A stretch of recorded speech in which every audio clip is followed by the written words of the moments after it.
Hi, everyone. Welcome back to Sexual Assault Survivor Stories, the SASS podcast, dedicated to providing a safe space for victims and survivors to tell their rape or sexual assault experience as a step in their personal healing journey or in helping others on their journey. This platform is also devoted to explaining what it means to be trauma-informed and how important it is for each of us to know and understand the critical aspect of treating victims and survivors with a non-blaming attitude of belief, support, and empathy.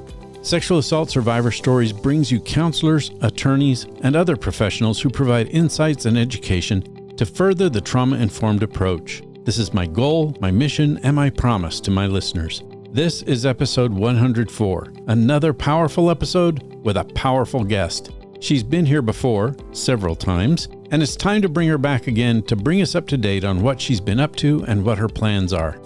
Arci Grey joins us with some compelling insights and perspectives. Thank you for being here to take in this important information. Here's Arci. Arci Grey, it's great to have you back. Thank you for joining me. I am so glad that you are with me. Thank you, Dave. I'm so excited. We always have such a good time together. Yeah, we do. And it's been a long time. It has been quite a while. Yeah. But we've had a lot going on. So, well, and that's why you're here. I needed to touch base with you and do a little follow-up episode, catch up with what you're doing. So I'm just going to turn it over to you, let you take it away. Tell us what's going on with Arci Grey. Yeah, so much. So much. I launched a program called Energy 63. So it's the 63-day sort of rapid trauma recovery program where we use applied neuroscience and kind of pick apart the brain, reset the nervous system. And then our clients sort of pick their goals and we help them achieve them. And we went through a cohort of that and just amazing results. I mean, every day I still have clients calling me from that, just still, hey, can we book another session? I want to tell you all these amazing things that are happening. So it just feels so good to take all of this information. You and I talk about it all the time, all the neuroscience and all this good energy of all this information and give it back to the people. And so that was great. That went really, really well. And that actually led to a couple of new programs, some new developments, a couple of big things. I have some big news to share. So a couple of my clients, maybe more than a couple, I would say a pretty large handful of people at some point, either in the middle of a program or after a program, have come to me and said, I feel so much better now, and I'm finally ready to start my business. They want to be entrepreneurs. They want to, or they have an idea, or they have something that they want to launch. That's awesome. And so that has led to, and that's cool because it really makes me feel like not only do people feel like they get their life back, they're ready to embark on something bigger and bigger journey for themselves and something that isn't anchored in trauma. They can finally get to be themselves minus trauma. That's huge, right? That's the whole point of what we do. Yeah. It's not about feeling better with your trauma. It's about being able to put behind you and move on with your life and be who you're supposed to be. Without trauma. So that became really exciting. So I had a couple of people come to me with that. And then that sparked a new program called Survivor to CEO. If I told you about that, I don't know if we've talked since I launched that. Yeah, I think that's the program that you were announcing the last time we talked was the Survivor to CEO. Just my practice and my work with clients, it's growing and it's manifesting into this, its own, I don't even know how to describe it really, right? It's everything that survivors need. I ran a workshop on trauma and money, and we had just some amazing success from that. You talk about it all the time. The psychographics of trauma and financial insecurity is just one of the biggest things on the list, right? Yeah, so many people struggle with this. Yep. So that sparked a new program. And I started realizing that I thought when I first started putting this program together, it was people struggling with the neurological symptoms of trauma, and that trauma is not a mental health problem. It's a neurological health problem. And I dove deep into that and having a lot of success using applied neuroscience to help people alleviate the symptoms of trauma. But then I realized just my clients asking me for more and asking me, oh, how did you do this? And how did you start your business? And how did you get back on your feet? And how did you build relationships again? And it's all the peripheral stuff that comes with survivorship. It's not just the getting out of victimhood and into survivorship, but it's not just recovering from trauma. It's how do you get your life back? Well, and it sounds to me from what you're describing, though, Arci, is that there's this element of natural progression. If people are healing from your program, if they're listening to things I say, listening to things you say, and applying them and taking some of your programs and the treatment, that the way you apply these principles really does progress your clients pretty quickly. And that natural progression is, okay, I've done that now. Wow, I feel different. These ideas are coming to me, or I had these ideas pre-trauma, and now they're coming back and I feel the energy, the spark, the wellness, the capacity. People tell me like they finally have the capacity to do that. They can finally access these strengths. You're 100% correct. And I don't think I realized that need when I first started, because to me, when I went through my own healing process and then started sharing what I learned with others, that was my aha moment was like, wow, this stuff works, and it works so fast and I feel so much better. And then I went on with my life. You know what I mean? Then I went on and started to do these things. And I didn't realize, how many other people would get to that point as well, and that they would need more. I didn't realize I needed more. I just kind of, put my blinders on and did my thing. And so it is, I'm realizing it's not just about mental health, right? It's not just about going to therapy once a week and sharing your feelings and then you'll heal one day. It is about physiological health. And I've told you this before. This is kind of the fundamental model that all of my work falls on, is that the brain follows 3 rules. And the first one is no dying. Rule number 1, no dying. And your brain and body are going to do everything they possibly can to keep you alive, which is why we're having mental health symptoms in the first place. Is it's your brain trying to keep you alive. It's in survival mode. Yep. But once we solve survival mode, right? Once we check the box on rule number 1, your brain moves on to rule number 2. And rule number 2, I like to say, is no crying. Once you feel safe, then you can actually address your emotions. So in rule number 2, no crying, we start, all these emotions come up. And sometimes this is where ideas come up. It's because your thinking brain and your emotional brain are turned back on once your survival brain is turned off. So we start to get into, what feels like sometimes it's mental health struggles, and sometimes we find ourselves again. And either way, it's still, there's still, a process to follow to handle those emotions and to work through those things. Yeah.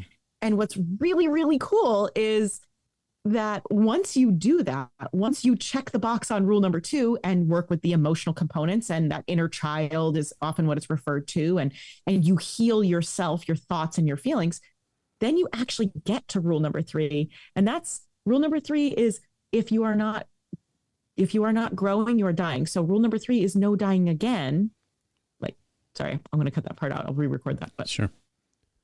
Then you get to rule number 3, and rule number 3 is no dying again, because if you're not growing, you're dying.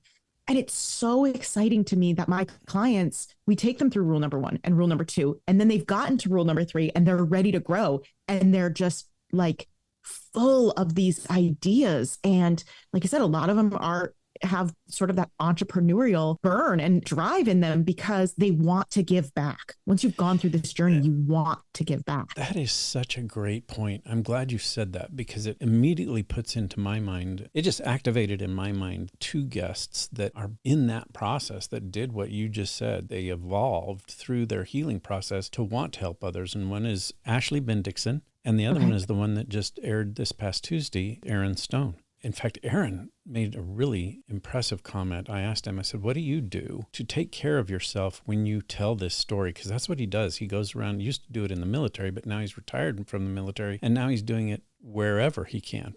In the military still, but in the private sector and public schools and all kinds of different arenas. And when I asked him, what do you do to regenerate yourself, to keep those now implicit memories that are explicit, and new ones come out all the time that are horrific from taking over and from enveloping your life? And he said, Dave, what's really interesting with me is that the more I tell my story, the more energized I am. That is my healing process, is telling the story. I heal from sharing and helping other people and seeing the change that comes. That's what I'm hearing you say, is that no dying, no crying, no dying again, keep going. And if you are helping others, if you're reaching out, that is one of the number 1 ways. I used to teach back 15, 20 years ago about vicarious trauma and how to cure from vicarious trauma. One of the things at the top of the list is reach out to somebody else that you see is in trauma. Put yours aside for a minute. And if you start helping somebody else, it automatically takes care of your own trauma. You're 1,000% correct. There's a lot of science behind this. We learn well by doing. When we do something ourselves, we learn very well. Yep. We learn best by teaching. So we consume information. And then when we do the process ourselves, it lands a little deeper. And then once we teach it to someone else, that completes the process. Like then we own that information. Yeah. That lands in our brain. It sits exactly where we need it to. What you're talking about in this guest, his name was Aaron Stone. Yeah. Aaron Stone. I haven't listened to that episode yet. I will. This week has been bonkers, but I'm definitely going to go and listen to that. Yeah, it's a good one. But what you're describing there is a process. One of the processes I take my clients through is something I call to me, for me, by me, through me. It's one of the mindset components that we use. I tend to lean more on neuroscience than I do psychology, but there's both. It's neurocognitive. Yeah. So there is a psychology that comes with it, but the first part of our program is all neuroscience based. We don't try and wrangle our thoughts and our feelings. We just do the thing your body needs to do. And then once we get into the neurocognitive stuff and we kind of bring our thoughts and feelings online, this exercise of to me, for me, by me, through me is incredible. I mean, it's really the shift. It's where most people make this pivot that energizes them to keep going. And it starts with whether it's telling their trauma story in the frame of this happened to me, or sometimes it's a little tiny to me, like somebody cut me off in traffic. The barista at Starbucks messed up my order. We feel victimized. It's completely normal to feel victimized throughout our lives in daily world. We forget. We don't know what the other guy in traffic was doing and why he cut you off, but it feels like feels personal. Our brain says they did that on purpose. Right. Right. And so that's the to me. Hey, this horrible thing happened to me. All right, no problem. Now, what can we do to take it from to me to for me? So how did that horrible thing that happened to you serve you in some way? And this is a huge leap to make. And I know this with the big T traumas, this is a hard leap for someone to take, which is oftentimes why we start with those little tiny, inconveniences in our life. We never know when the thing that's happening to us might actually be preventing something that we just unfathomable, right? Maybe it is saving your life. You never know, right? We don't know what the future would have held when we take a different path. Right. So the next part of this, so to me, for me, then there's by me.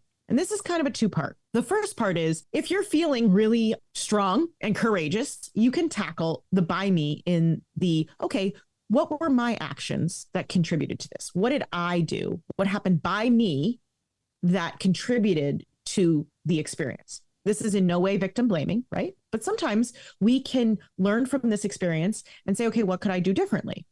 Right? That's what were my actions that contributed to this? What would I do differently?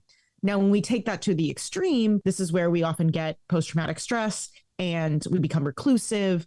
And a lot of the re-victimization traits we cultivate them sometimes. We can cultivate them because we're trying so hard to avoid something. There could be counterphobia, there could be neophobia. There's all kinds of things on re-victimization, which we could dive into. I'd love to do an episode actually with you on that. So if you can be introspective and you can be courageous and you can say, what actions did I take that contributed to that? That's one piece of the by me. The best part of by me, though, is we get to look around and say, okay, this horrible thing happened to me. Maybe there's a silver lining, but what do I have control over?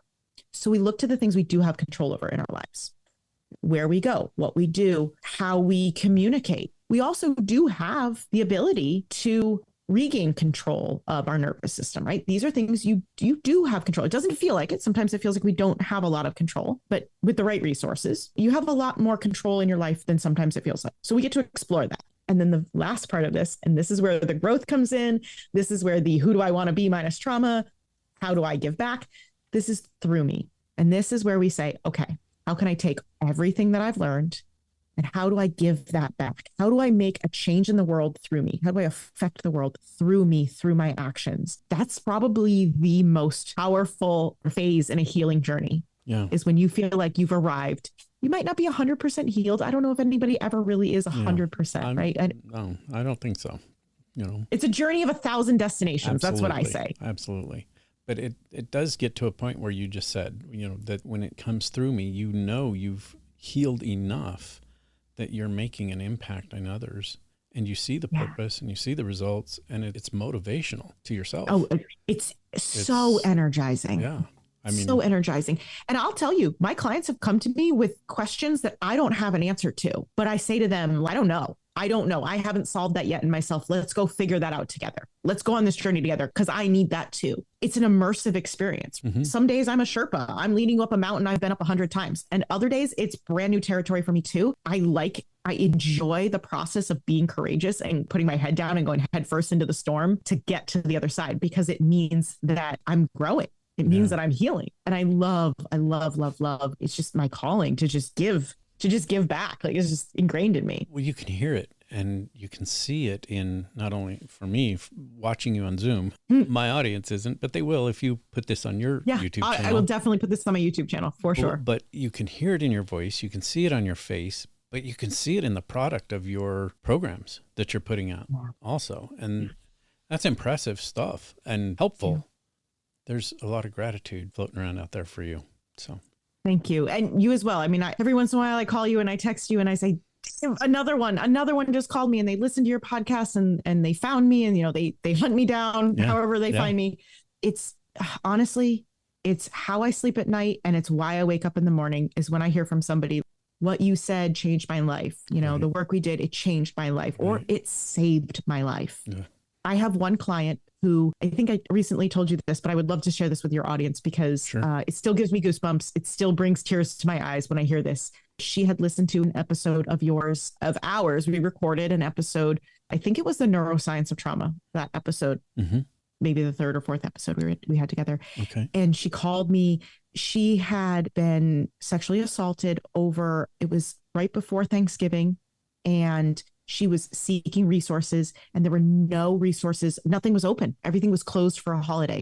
She called the RAIN hotline and they referred her to local resources. All of the local resources were shut down. She had moved from California to another state. I'll protect her identity a little bit in that regard. She had been on state assistance, like state healthcare, Medi-Cal in California, but in the new state, she hadn't established residency yet. She had just gotten there. Medi-Cal couldn't help her because she wasn't local. She couldn't see her own therapist because she wasn't in the state. So she was in this weird limbo, falling through the cracks with available resources. And she was so just desperate for feeling some sort of support. And she was just looking for resources. She came across your podcast. And she said that she just consumed it and she listened to it over and over and over. And then when she reached out to me, she found me online. She reached out to me. We had a phone conversation. I will never forget this call, Dave, but she told me that she was just so grateful to have found the podcast and to have found me, and that if this didn't work, she was going to move to Canada because she had heard that Canada was now offering some form of assisted suicide. And I was like, oh, that's not going to do, honey. Like, nope, I'm not going to let that happen. We figured it out. We figured out how to get her into the program and carve out time in her schedule. We figured out the finances. We figured out how to get her in to make sure she got that help. Dave, she's thriving. This girl, man, she is starting her own business. She, by the way, has had a slew of trauma along the way since that. Her father passed away of Alzheimer's. 2 of her 3 dogs were diagnosed with cancer, and her best friend since she was 16 years old passed away. And this is all in a span of 3 months. On top of the fact that only a few months prior had she been sexually assaulted. It just stacked against her. So that was Thanksgiving. She saw your episode. She contacted me right around or shortly after Christmas. She finally, after chasing the resources and not being able to find them over Thanksgiving and Christmas holidays, she finally said, that's it. I'm calling this girl. So we started working together in January and we're now in September. Yeah, it's crazy. She completed the program in early March. And since then, she's launching her business. So she's launch phase right now. She has a new job with this amazing company who's actually very likely going to partner with her on her business plan, like on this model that she has. And I don't want to tell her story for her. People, they have to own their own stories. I am amazed by her every single day. So, and my favorite part of this whole story is she has no plans to move to Canada anymore. So that's the best part. Yeah, by far. Yeah, absolutely. Wow. Arci, there's a level of recognition that needs to be extended to you more so than I just did before you told that story. But I think there's some congratulatory aspect to what you just said. You are to be commended for what you do and for saving lives. You're saving lives. I think you need some big recognition. I hope everybody in the audience hears that. Thank you. I don't see it that way as in like, give myself a badge of honor. I'm very proud of my clients because it's hard work. They do the work. I just give them the tools that give them the capacity to do the work. Right. That's really it. That's They're critical. still climbing that mountain. They're still going through that. It's not a magic wand. I don't wave a magic wand as much as I wish that it was here, go listen to this hypnosis sequence and magically you're better. That does help. I am a certified hypnotherapist and it is a component of what I do, but it isn't the whole picture. The honor goes to these women that I work with who they show up because they want the results, right? They want to be better. That's why they show up. We have a really good time too. Like it's actually fun. We're laughing the whole time. We're joking the whole time. Like, I know that like fun and trauma are not supposed to go in the same sentence. And I say this all the time. It does. It does. Absolutely. It does. There's healing in laughing. And there's scientific evidence behind that also. So I 1000%. don't have a problem with that at all, of saying laughing Yeah. and trauma in the same sentence. Yeah, it's medicine to the soul to laugh. Yeah. So anyway, I know we've gone off on a couple of tangents here, and hopefully this episode buttons up nicely in the editing. I did want to share with you the culmination of these last, 6-8 months, this development of taking all of these resources that I've built for myself, that I've shared with my clients, that they've asked me then for, right? They come to me, they want more. And I have put this all together. And I finally have this cool program. It's been on a shelf for 2.5 years. I had this idea a couple of years ago, and I didn't yet have the resources, partly. And then the second component of it was I didn't really know what it was going to be. I didn't know what needed to be this thing. And it was sort of this collaborative effort with my clients, right? Because they just kept coming to me with, hey, what do you got for this? And how about this? And how about this? And I am so excited to announce that I'm finally going to be launching what I call Survivor School. This is a platform of resources. It's a cumulative library of resources to help survivors in what I call the 4 pillars. And this is in our health and well-being, our wealth and business or our career, our love and relationships, and our happiness and joy. I think every single one of the problems, the roadblocks, the struggles that survivors deal with fall into one of these 4 categories. Survivor School is a cumulative library that has programs led by myself and other expert partners. We're getting some expert partners involved that bring their own unique perspective and their own experience and their expertise in one or more of these categories. So relationship experts, narcissistic abuse relationship experts, functional medicine doctors on the list, spiritual healing, right? We have some yoga practitioners that do a lot of like somatic yoga and get really into the spiritual side of things. Some health experts. I'm currently looking, and maybe one of your listeners that might fall into this category. I'm actually currently looking for someone who is very attuned to the brain gut connection and who has a background in nutrition that could also provide some insights, maybe a course or a program or a workshop to survivors to help with that. So that's great. It's so exciting. It's meant to meet survivors where they're at and help them with all of the things. Instead of, say, okay, go to therapy and heal in an isolated bubble, heal your inner child or heal your trauma here, and then go try and call your doctor. There are some great doctors out there, but I can attest to it. And I have so many people that say, look, I went to my doctor and they think I'm crazy when I tell them I have this pain in my body or this chronic fatigue. And they say, that's welcome to being a woman or welcome to being 40 or whatever age you are. Right. And a lot of times the physiological symptoms of trauma are dismissed, and we go to the medical professionals because we trust that they have an answer, and then they don't have an answer. The health component of this, I really want to be a major part of this. I think that is, I get a lot of requests for that. So I'm really trying to expand the resources, trying to touch on all the different components that overlap. Our health and our mental health interconnected, so intertwined. You can't just address one without the other. That's absolutely correct. That's awesome. I'm so glad you introduced that right here. Me too. I'm really excited because I think that hopefully in the near future, Dave Markel will also be on the list of expert partners, I hope, in the near future. That's kind of the plan for my audience. Arci and I have started talking that way. I am such a believer in what she's doing and all that she's accomplished, hearing these great stories and hearing the successes, that when she introduced this to me as a plan of maybe SASS sponsoring this and promoting it, I'm on board. I really want to see this get pushed and acknowledged and get it out there.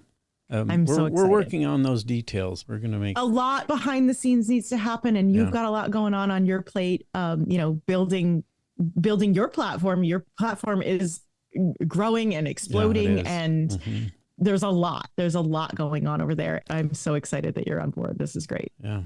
Arci, thank you for being with me today. This has been amazing. It's been insightful, educational. It's been so helpful. That's why I wanted to have you back. We will do this again.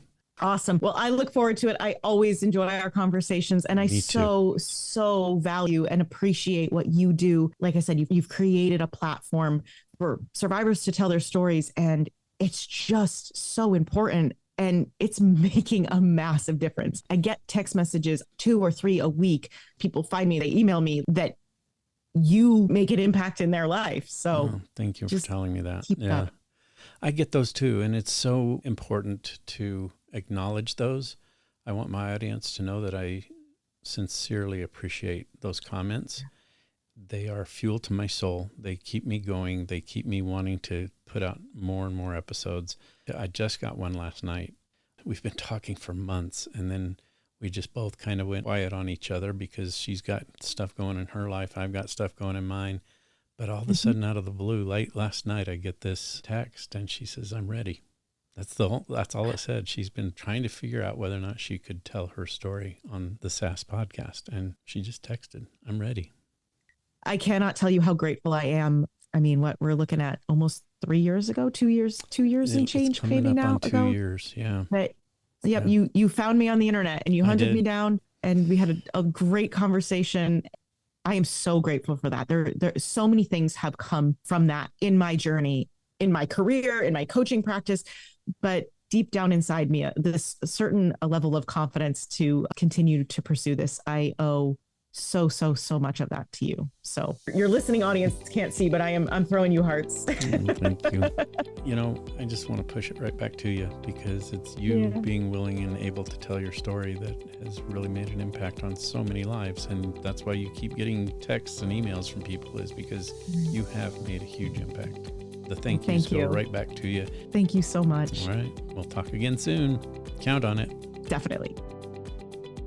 That does it for another episode of Sexual Assault Survivor Stories, the SASS podcast.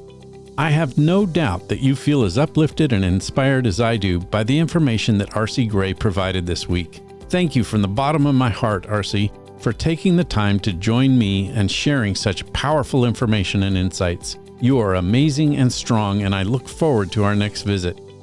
To all of you who've joined us for this episode, thank you for being here. I hope that you will take just a quick second to rate this show and subscribe to Sexual Assault Survivor Stories, the SASS podcast. Every new subscriber and positive rating helps promote this show to others, and in turn helps bring justice to victims and survivors of rape and sexual assault.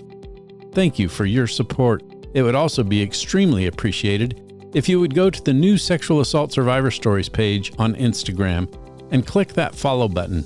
Being a follower also helps further the mission and goals of SASS and provides the opportunity for more people to have access to the site and to this show.